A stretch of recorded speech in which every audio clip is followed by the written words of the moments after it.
Habari. Mzuri sana. Asante sana. Good morning, Mr. President. Good to see you. And welcome. Didn't mean to mess up your shine there. No, it's okay. Yes. Please. Thank you very much. How have you been? Welcome. I'm Welcome good. to Washington. Thank you very much. Hope Thank you. everything's going well. Hello. Everything is going on well so far. Of course. Yeah? Yeah. Thank you. Thank you very much. Thank you. Even though the previous tenant is still in the other house, say, so I actually, me, Michelle, Okay. yeah, Okay. and the staff was very nice. Yes. Yes. And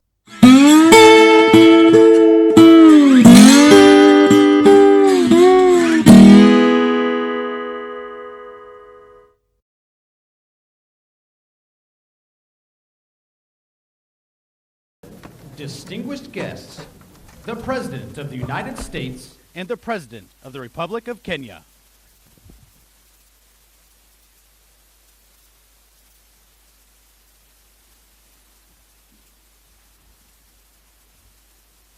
Good afternoon, everyone. Please have a seat.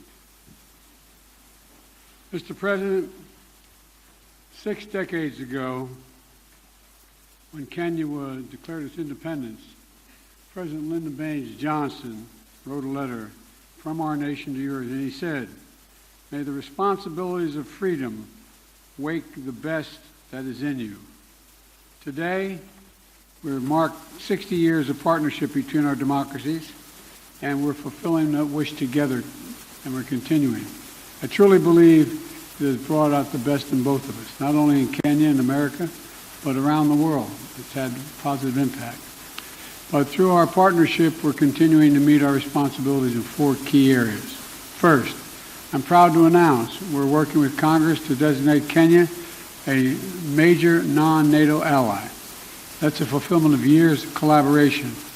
Our joint counterterrorism operations have degraded ISIS and al-Shabaab across East Africa.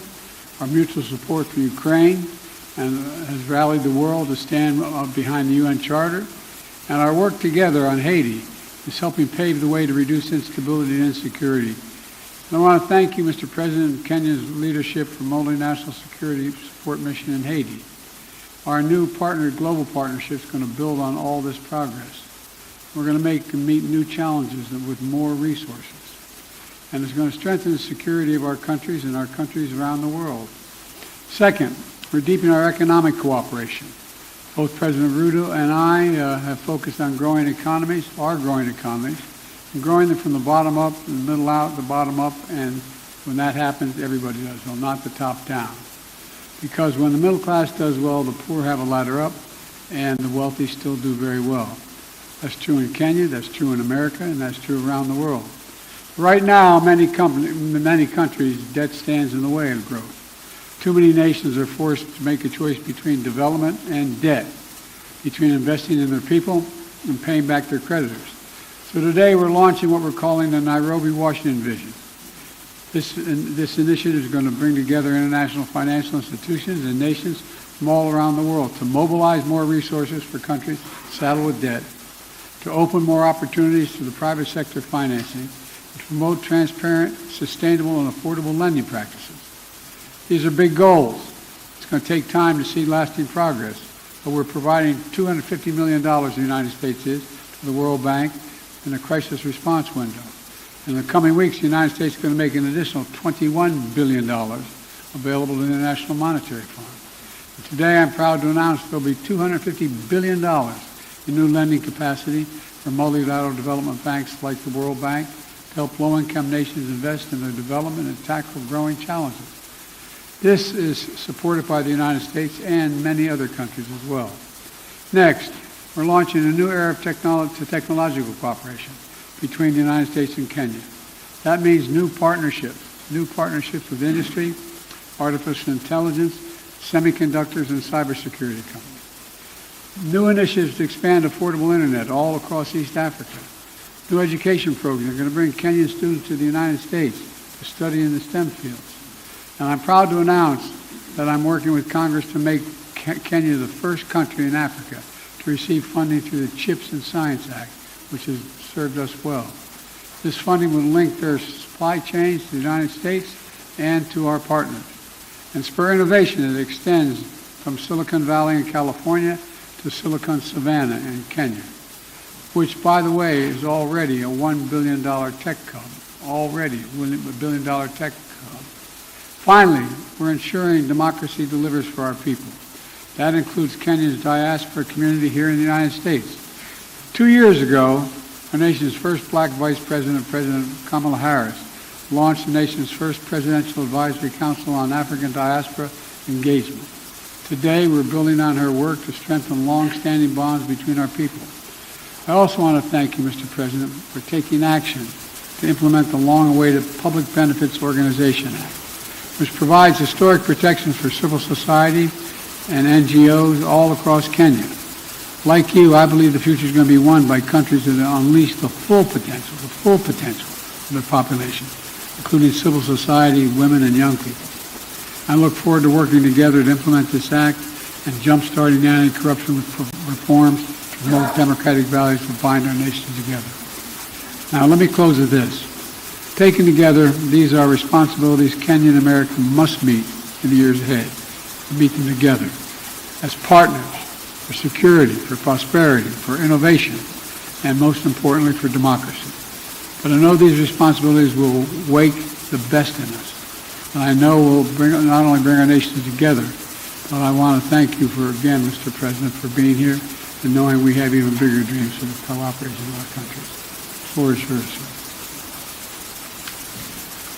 Thank you, Mr. President, and I want to, in a very, very sincere way, thank you, Mr. President, for inviting me to make this state visit to the United States. On behalf of the people and government of Kenya, I also take this opportunity to express my deep gratitude for the warm welcome we have received on our arrival and the excellent hospitality of the American people. My visit provides us, Mr. President, with the opportunity to celebrate 60 years of bilateral relations rooted on shared values of freedom, democracy, rule of law, equality, and inclusivity. My visit takes place at a time when democracy is perceived to be retreating worldwide. The accelerating drift towards regimes indifferent to democratic values is a deep concern to us, and I believe it is time the U.S., working with Kenya, deploys its capabilities and rally like-minded democratic countries to set up the course for democracy. During our discussions, we agreed on the significant opportunity for the U.S. to radically recalibrate its strategy and strengthen its support for Africa, as discussed at the U.S.-Africa Leadership Summit, by enhancing its investment in the institutions of African integration and increasing support for peace and security. As we take this historic step of elevating our partnership to be more effective in addressing global challenges, it is important for us to appreciate that many countries in Africa, including Kenya, are struggling with an overwhelming convergence of multiple shocks, including extreme climate events, debt distress, and the disruptive upheavals in Europe and the Middle East, whose cumulative impact is to divert national resources from investment in people and economic growth into managing climate-induced crisis and servicing sovereign debt. For this reason, I have underscored the imperative for our partnership to facilitate recovery from these multiple crises, and particularly for the United States of America to take a leading role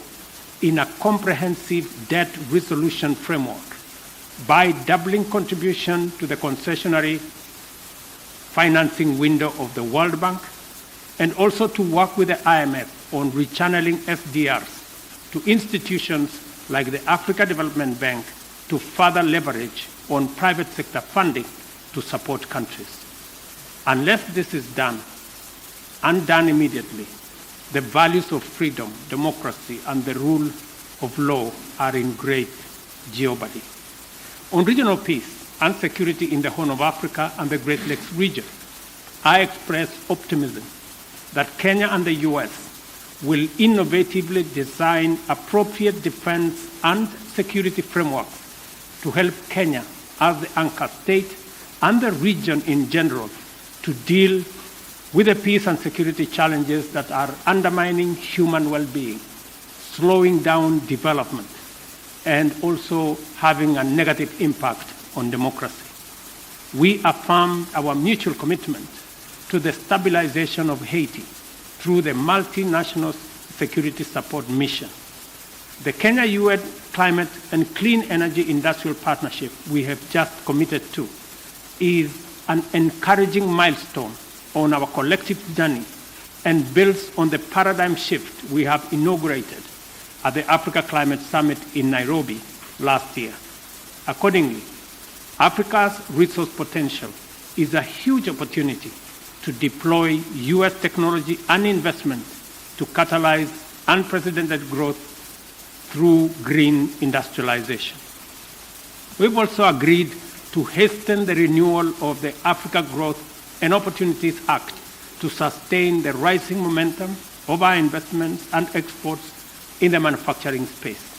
Similarly, we agreed to undertake sustainable green growth by facilitating conclusion of our strategic trade and investment partnership alongside the renewal of AGOA. During our discussions, I witnessed firsthand President Biden's and the U.S. government's determination to make our partnership work and resolve to spread and deepen the roots of freedom, democracy, security, and prosperity throughout the world. As my visit comes to a close, I am confident that our engagements have laid a solid foundation for us to continue the good work we have begun with stronger faith and greater hope for success, because in Joe Biden, Kenya and Africa have a strong and committed friend. I thank you. Thank you, President. You do have a friend, and you know, the African continent could have 1 billion people not too soon. The idea we're going to ignore it, it makes no sense at all. First question, Michael Wilner, McClatchy. Thank you, Mr. President. Two questions, if I may, on... No, one. I'm going to do my level best on Haiti and on Israel. Your administration went on a worldwide search for security forces, Beninese forces, Bangladeshi, Canadian, Chilean, any but American forces to stand up this multinational security support mission for Haiti before Kenya stood up to lead.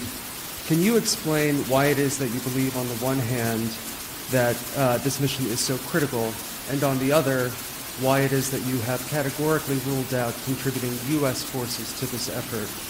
Is it your goal to beat back Haiti's gangs or to contain them? And on Israel, does the United States... One question.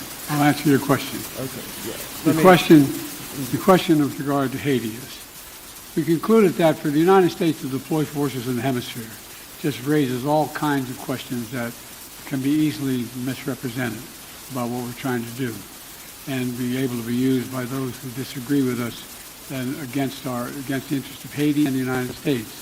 So we set out to find a partner or partners who would lead that effort that we would participate in, not with American forces, but with supplies and making sure they had what they needed. And so, I'm very grateful for President Ruto's leadership here, multinational effort, but Kenya's willingness to really lead this matters. You're not the only country, but you're leading this effort. And there's going to be U.S. forces, none on the ground, but we're going to supply logistics, intelligence, and equipment. Matter of fact, some equipment has already arrived. And Kenya is stepping up with police, and other countries plan to do as well. The United States is going to support the collective effort here. And of course, Kenya won't be going it alone. We're working with Congress to provide $300 million to MSS mission and an additional $60 million for equipment assistance. And we've received and are continuing to bring major contributions from other partners in as well. President Ruto and I agree that Haitian people deserve better, they deserve peace and security, and I thank him for taking on this responsibility, but we have his back and we're there all the way. I do have a question for you, President Ruto. But before I do, I do very briefly have a question on whether the United States has any evidence at all that would substantiate the ICC prosecutors' specific allegations against Israeli leaders that they are using starvation as a tactic of war in Gaza, or exculpatory evidence for that matter, and if you would commit to releasing that information before any potential issuance of ICC arrest warrants. And President Ruto, the mission that Kenya is about to lead in Haiti is obviously a support mission that is well known, but the fact is that Haiti's national police have been internationally funded and trained for some time, and nevertheless have obviously failed to beat back these gangs. Will Kenyan forces in partnership with the MSS be out front in the fight against these gangs, or will they be a static force behind the HNP? And are you concerned about casualties among the Kenyan forces? Thank you very much.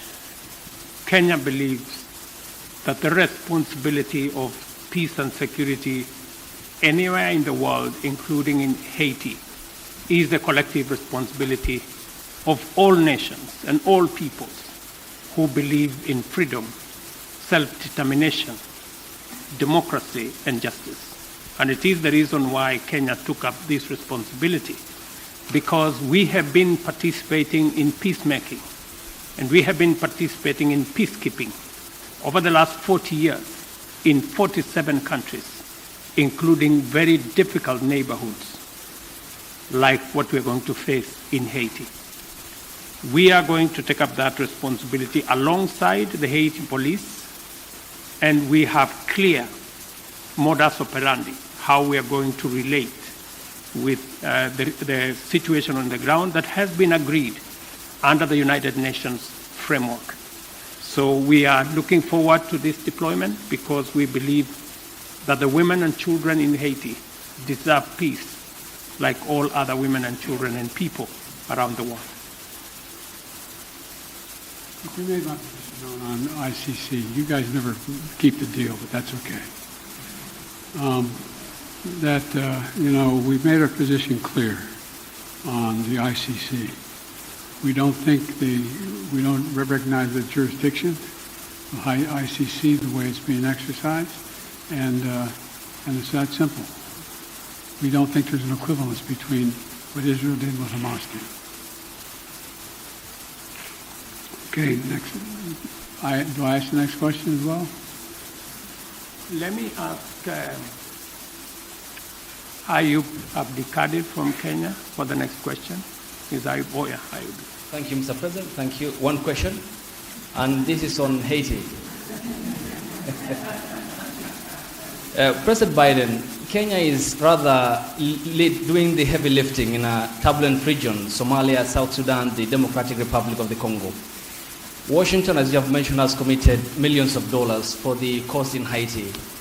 Isn't it ironic that while America is ending its forever wars in Afghanistan, the latest in 2021, under your leadership, when you withdrew troops from Kabul, and that you're committing Kenya to another foreign wars 12,000 kilometers away from Nairobi? I mean, why the discrepancy? Why the dichotomy? While you are ending your forever wars, overseas wars, yet you are committing Kenya to Haiti. Can you explain that? Very easily. There's a reason why Afghanistan has been known as the graveyard of empires. The likelihood of anybody uniting Afghanistan is highly, highly, highly unlikely, number one. Number two, there are ways to control ISIS other than occupying Afghanistan. It was an unnecessary need. Now, with regard to Haiti, Haiti is in an area of the Caribbean that is very volatile. There's a lot going on in this hemisphere, and we're in a situation where we want to do all we can without us looking like America once again is stepping over and deciding this is what must be done. Haitians are looking for help, as well as the folks in the Caribbean are looking for help. And so we we checked out with a number of other countries. The one who stepped up was Haiti. We committed to provide the wherewithal, the intelligence and equipment and the like to Haiti. And so it's a logical thing. And you have a first-rate capability, and you keep your word. That's an important dynamic. I agree with President Biden that Kenya's participation in Haiti is not so much about what happened in the past. It's about what we believe in, the peace and security of humanity. And we don't find that the U.S. is committing Kenya because the U.S. cannot commit Kenya. I am the President of Kenya. It's me to make that decision. And it's the people of Kenya to commit their own troops using their own structures. We've gone through the processes in Kenya. Parliament has approved. We have a clear mandate. We have a clear framework. And it is us, the people of Kenya, who made this decision in the interest of serving peace and stability as a responsible global citizen and understanding that insecurity, instability anywhere is insecurity and instability everywhere. And by the way, you asked about, you implied that we weren't doing anything anywhere else. Well, we're kind of occupied around the world, but we're also engaged in Congo, in the neighborhood. And, we can continue to help alleviate human suffering there. The United States is the largest humanitarian donor, providing $375 million in humanitarian funding just this year, including support for more than 6 million displaced people from the DRC. So we are engaged in more than one place. Follow up to my president, Dr. Ruto. You said that Kenya is committed, and in your Carter speech in Atlanta, you said it's based on humanitarianism, helping Haiti out.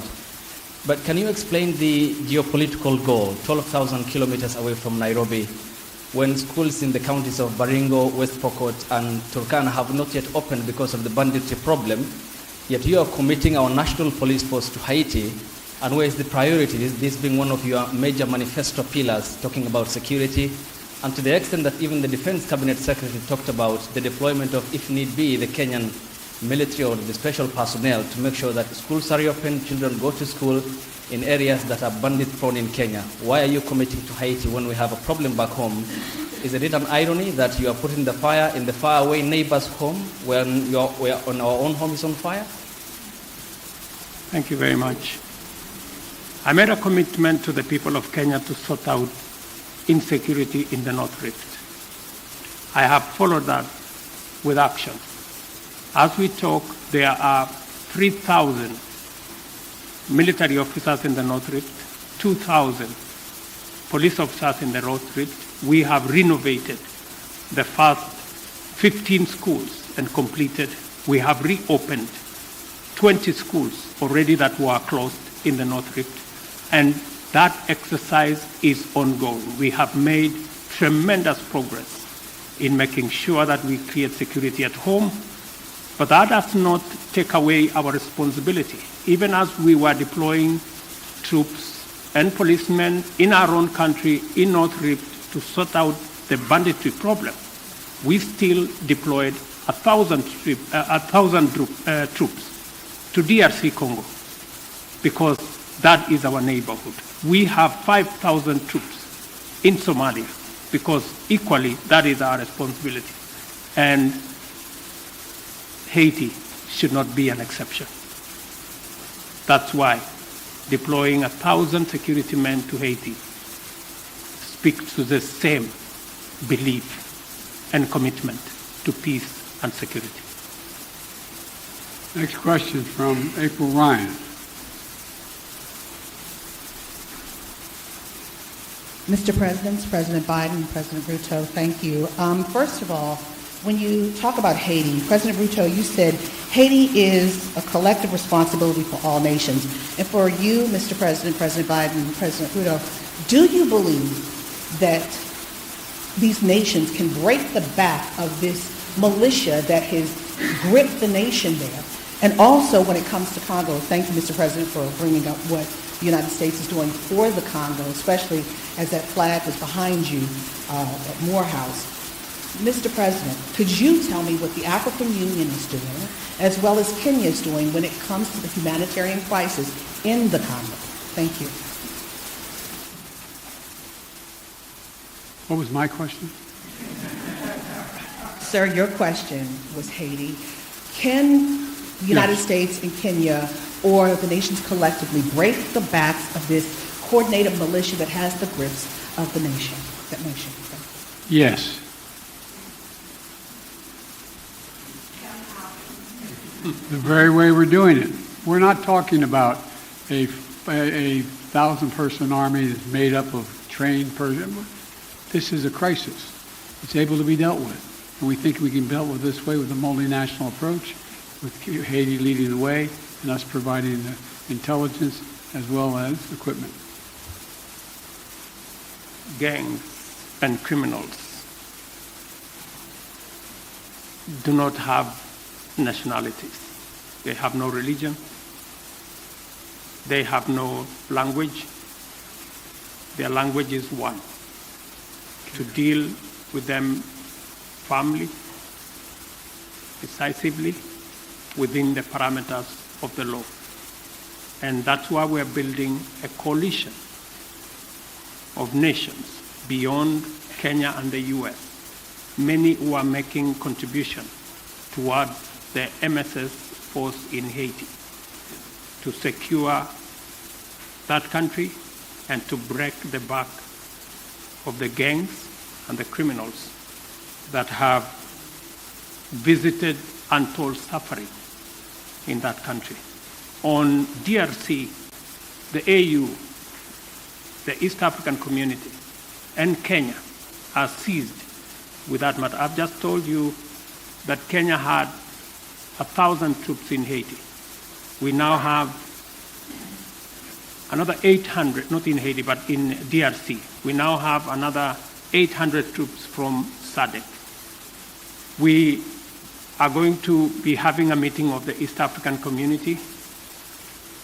I did send my my foreign minister to Kinshasa.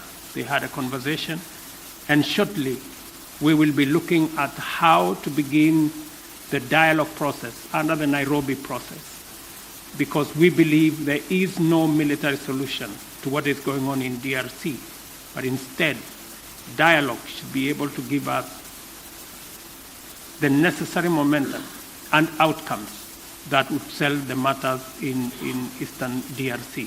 So both the AU, the East African Community, and Kenya as a country are seized of that matter. We know that the humanitarian crisis in Eastern DRC has displaced close to 7 million people. And I want to thank the United States of America for stepping in with humanitarian support for that region, because it is a collaboration of different countries in different ways to deal with that situation. The rest of us are committing troops. We are committing deploying our infrastructure to facilitate the resolution of the matters in DRC.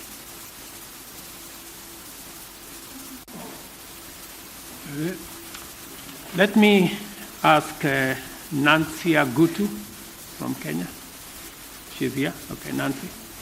President, Africa is asking America to lead the way and double its contribution to the World Bank's International Development Assistance to help developing countries access more financing, to alleviate debt distress, and to tackle climate change. What is your commitment on this? Thank you. Would you? I'm sorry, I didn't catch all your question. Sorry, I'm saying Africa is asking America to lead the way and double its contribution to the World Bank's International Development Assistance to help developing countries to access financing to alleviate debt distress and to tackle climate change. What is your commitment on this? We made a major commitment to this. Number one, as I said, the United States has long championed international financial institutions that provide low-cost concessional resources to the poorest developing countries, including from the IMF. To that end, my administration helped design and establish IMF's new initiative that provides low-cost funding for countries that are taking steps to enhance their resilience. Important partners in Africa have the capital they need to ensure they have the capital they need to invest in their futures. We heard them and we stand with them. Now, that's why we've worked with Congress to enable the United States to make available in the coming weeks up to $21 billion in new lending resources to the IMF Trust Fund that provides concessional lending to the poorest countries. It's a little like, having to go when you're in debt, having to go and find someone to help you out. That's what this is about. We believe supporting friends and this partnership is we're happy to do our part. And look, we've also doubled our commitment to the IDA. And I'm proud the United States is the biggest donor to the IDA in this cycle. I'm proud to be working alongside Kenya to support robust financing and policy packages that are going to help the most vulnerable countries address their investment needs. There's debt and there's growth. And you got to deal with the debt before you deal with the growth. And so we're trying to use international lending organizations to be able to provide that capability so people can grow. That's what it's about. Whoa!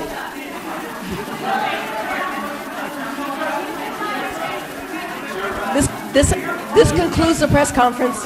Thanks, everybody.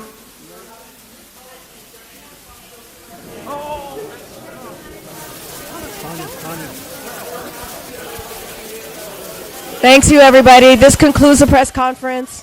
Thank you. Thanks, everybody.